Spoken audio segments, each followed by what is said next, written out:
Paano nga ba magluto ng masarap na seafood mix? Tara, samahan niyo ako mga idol. Naglagay tayo sa kawali ng butter. Tapos na natunaw na, ilalagay na natin yung sibuyas bawang mga idol. Na nga po. Tapos halo-haloin lang natin yung saglit. Maglagay tayo dyan ng asin. Yan, tansyahan na lang mga idol. Lagay tayo ulit ng pamintang durog. Yan nga po. Pagkatapos ni haluin natin, lagyan natin ng paprika, tansyahan na lang din yung mga idol. Depende na rin sa gusto nyong anghang ng kumakagat-kagat sa labi natin mga idol.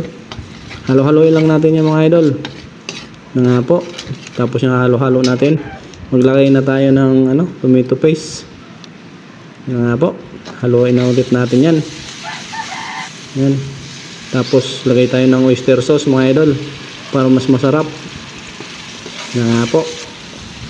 Tapos yung ilagay na natin yung Sprite.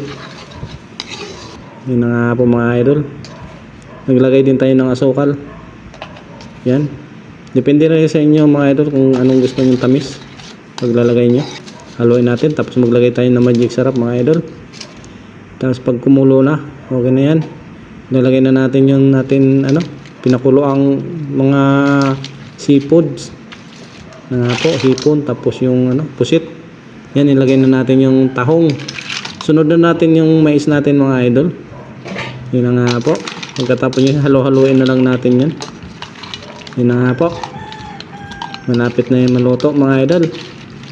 Kumuha ka na ng kanin mo at magkain na rin. Comment ka na lang kung taga saan ka kapag umabot ka sa part na to. Maraming salamat.